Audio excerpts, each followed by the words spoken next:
నగర్లోని శ్రీ పోచమ్మ ముత్యాలమ్మ దేవాలయంలో 13వ వార్షికోత్సవ మహోత్సవాలను అత్యంత వైభవంగా నిర్వహించారు.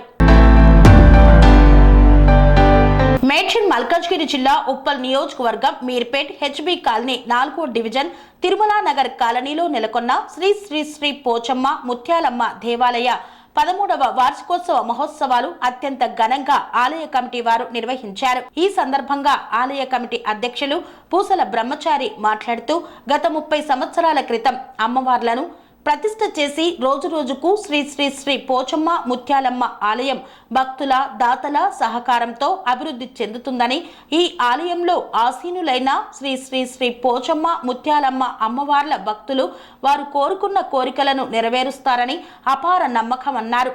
కర్ణాటక హంపి స్వామి చేతుల మీదుగా రాజగోపురం చుట్టూతల అమ్మవార్ల విగ్రహాలు స్వామీజీ ఆశీస్సులతోనే ఆలయ కమిటీ వారు చేపట్టిన ప్రతి ఒక్క పని కూడా దిగ్విజయంగా పూర్తవుతుందన్నారు. భక్తులు వారు కోరుకున్న కోరికలు నెరవేర్చే శ్రీ శ్రీ శ్రీ పోచమ్మ ముత్యాలమ్మ అమ్మవార్లని భక్తులకు అపారమైన నమ్మకం అన్నారు. ఈ వార్షికోత్సవాల సందర్భంగా జగదీష్ కుటుంబం దాతలుగా అన్నదాన కార్యక్రమం నిర్వహించారని తెలిపారు. శ్రీ శ్రీ పోచమ్మ ముత్యాలమ్మ దేవస్థానం తిరుమల ఎస్బీ కాలనీ మూలాల్లో వేసిన తల్లి పోచమ్మ తల్లి ముత్యాలమ్మ తల్లి.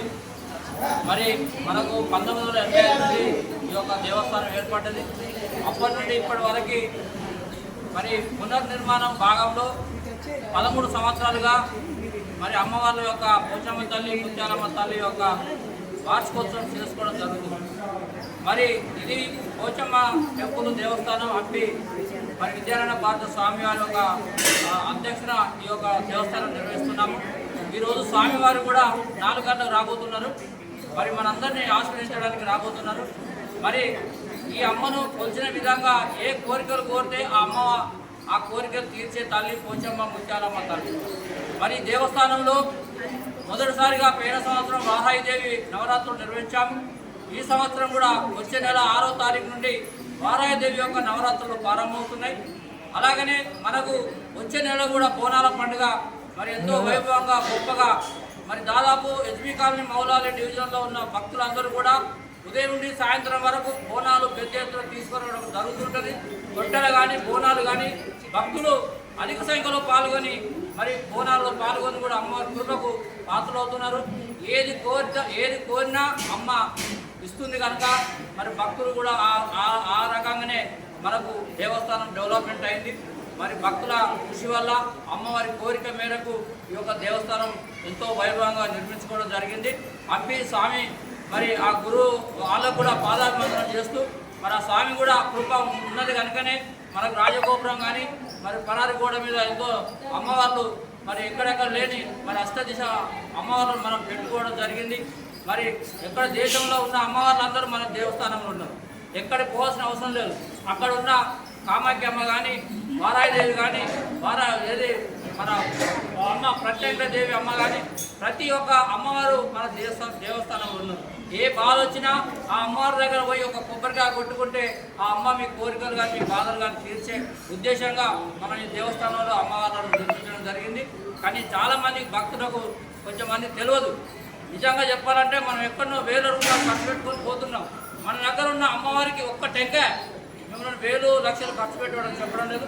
మీరు ఒక హారతి కలుపుకొని ఒక టెంకాయ వచ్చి అమ్మవారికి పసుపు కుంకుమ వేసి ఒక టెంకాయ కొట్టి మీ యొక్క కోరికను కోరినట్లయితే అమ్మ మీకు దయదలించి మీ కోరికను మన్నించి మీ అందరి కుటుంబాన్ని చల్లగా చూసే తల్లి పోచమ్మ తల్లి ముత్యాలమ్మ తల్లి కోరుకుంటూ మా యొక్క దేవస్థానం తిరుమల పోచమ్మ టెంపుల్ దేవస్థానం అందరూ మరి కలిసి ఈ యొక్క నిర్మాణాన్ని చేపట్టడం, మరి వార్షికోత్సవం చేయడం, బోనాలు చేయడం, మళ్ళీ అలాగే దసరా నవరాత్రులు గొప్పగా చేయడం చాలా పెద్ద ఎత్తున ఈ టెంపుల్లో నిర్వహించడం జరుగుతుంది. ఆ స్వామివారి కృప కూడా మాకు ఉండడం వల్ల మేము అని చేయగలుగుతాం అని కోరుచు. మరి జై పోచమ్మ తల్లికి, తల్లికి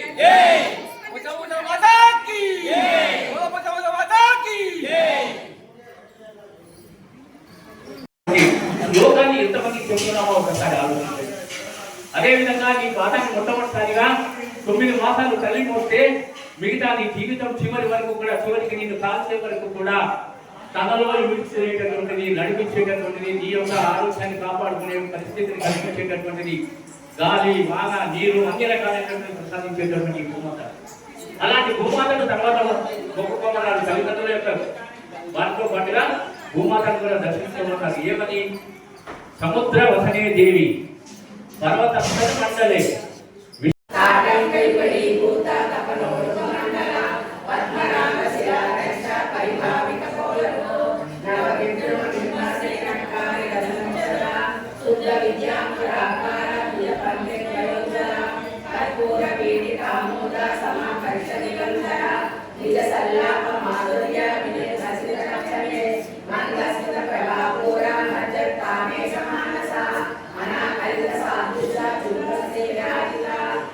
చదివితేనే పిల్లలకు చెప్పగలిగినటువంటి జ్ఞానం మనకు వస్తుంది. మనకే కనుక జ్ఞానం లేకపోతే పిల్లలకి చెప్పేటటువంటి లేదు. కాబట్టి గురువు కూడా ఏం చేస్తాడు, స్కూల్లో కానీ మిగతా వాళ్ళు కానీ వాళ్ళు కూడా దానికి సంబంధించినటువంటి జ్ఞానాన్ని ముందు సముపార్జించుకున్న తర్వాత అంటే దయచేసి ఈ విషయాన్ని గమనించండి. చిన్నపిల్లలకు శ్లోకాలు చెప్పడానికి ప్రయత్నించేద్దాం. ఉదయాన్నే లేచి స్నానం చేసిన దగ్గర బొట్టు పెట్టుకోవడం అనేటటువంటిది. బొట్టు కూడా చాలా మంది ఆలోచిస్తే ఎందుకు పెట్టుకోవాలి, అవసరం లేదు అనుకుంటారు. కానీ ఒక విషయాన్ని చెప్తున్నానండి, కుంకుమలో ఈ రోజున ఉండొచ్చు అదేంటిది కల్తీ అని, కానీ కుంకుమ ధారణ ఏదైతే జరుగుతుందో కుంకుమలో క్రిమికీటకాలను సైంటిఫిక్గా చూస్తున్నా క్రిమికీటకాలను కూడా సంహరించేటటువంటి గుణం, మహత్తరమైనటువంటి గుణం కుంకుమలో ఉంది. మనం బయట తిరుగుతుంటాం, ఈ ప్రపంచంలో గాలిలో వచ్చేటటువంటి దుమ్ము ధూళి వగైరా వీటి ద్వారా ఏవైతే మనం బ్యాక్టీరియాస్ అంటామో అవి కూడా నీ శరీరంలో సోకిన తర్వాత వాటి యొక్క ప్రభావం ఎలాంటిది పడకుండా నిన్ను కాపాడేటటువంటి శక్తి ఎక్కడైనా ఉంది అంటే ఈ యొక్క కుంకుమ ధారణలో ఉంది. అలాంటి జ్ఞాననేత్రానికి నీవు కుంకుమ ధారణ చేసి జ్ఞాననేత్రాన్ని ఉత్తేజం చేస్తున్నావు, నిద్రను ఏర్పడుతున్నావు. కాబట్టి ఆ జ్ఞాన సమూహంతో నీ యొక్క శరీరంలో తెలియకుండానే నీవు ఒక రకమైనటువంటి అయస్కాంతం అంటాం మనం, అలాంటి ఒక శక్తి అనేటటువంటి ఉద్భవిస్తుంది. కాబట్టి అలాంటి వాటితో మనం అందరం కూడా ఈ చిన్న చిన్న విషయాలను తెలుసుకొని మన కుటుంబాల్లో కూడా ఆచరిస్తుంది. మన చిన్నపిల్లల ద్వారా ఆచరింపచేస్తే ధర్మాన్ని మనమే కాపాడినటువంటి వాళ్ళ ఉంటాం. బేసిక్గా మన గుణాన్ని గట్టిగా ఉంటే నా బాధస్పర్శం వల్ల నీవు తప్పుగా భావించకుండా నన్ను క్షమించవలసిందిగా కోరుకుంటున్నానని చెప్పేసి సముద్ర వసనే దేవి పర్వతస్థల మండలే విష్ణు భక్తి నమస్తుభ్యం పాదస్పర్శం క్షమస్తమే అంటూ ఆ యొక్క భూమాతను దండం పెట్టుకునే మన శాస్త్రాలు మనకు ఎంతో మార్గాన్ని ఇచ్చాయి. నీకు ఏమీ చేయకుండా ఏదో కష్టపడకుండా కూడా సున్నితమైనటువంటి చిన్న చిన్న విషయాల ద్వారా భగవంతుడిని ఆరాధించుకొని దర్శించుకునేటటువంటి భాగ్యాన్ని మన యొక్క ఈ యొక్క పురాణాలు ఇతిహాసాలు మనకి ఇచ్చాయి. ఏమిటి? ఉదయాన్నే లేవగానే మొట్టమొదటి ఏం చెప్పారు, నీవు ఏదైతే భగవంతుడిని దర్శించాలనుకుంటావో నీ చేతుల్లోనే ఉన్నాయి అని చెప్పేసి భగవంతుడి యొక్క స్వరూపం చెప్పారు. నీ అభివృద్ధి మాత్రమే కరాకరే వసతే లక్ష్మి కరమధ్యే సరస్వతి కరములే గోవింద సరస్వతి. అదేవిధంగా స్వామి బోధానంద గోసేవ ఆశ్రమం సైథాపూర్. జ్యోతిష్యం, వాస్తుశాస్త్రం మన పూర్వీకులు మనకిచ్చిన వరం. దుర్గాదేవి, కాలభైరవ ఉపాసనతో వాక్సిద్ధి పొందిన శ్రీ శ్రీ బోధానందగిరి స్వామివారు మీకు ఎలాంటి సమస్యలున్నా, వాటిలో ముఖ్యంగా ధన నష్టం, ఆరోగ్య నష్టం, భార్యాభర్తల మధ్య గొడవలు, ప్రేమించుకున్న వారు దూరం అవడం, ఎన్ని సంబంధాలు వచ్చినా పెళ్లి ముడి పడకపోవడం, రోడ్డు ప్రమాదాలు, అప్పుల బాధలు, వ్యవసాయంలో నష్టాలు, పెద్దల మాట పిల్లలు వినకపోవడం, ఆరోగ్య శాంతి, గృహశాంతి, మనశ్శాంతి లేకపోవడం, ఇలాంటి సమస్యలు ఉన్నట్లయితే ఒక్కసారి స్వామీజీని కలవండి. మీ సమస్యలకు తగిన పరిష్కారాన్ని పొందండి. అంతేకాక అన్ని రకాల వ్యాధులకు గోపంచకవ్య మరియు మూలికా వైద్యం చేయబడును. నమ్మకంతో రండి, ఆయురారోగ్యాలతో వర్ధిల్లండి. మా అడ్రస్ స్వామి బోధానంద గోసేవ ఆశ్రమం సైథాపూర్, వీరభద్రస్వామి గుడి దగ్గర, యాదగిరిగుట్ట. సంప్రదించవలసిన నెంబర్ 9849213754 మరియు 9618034138.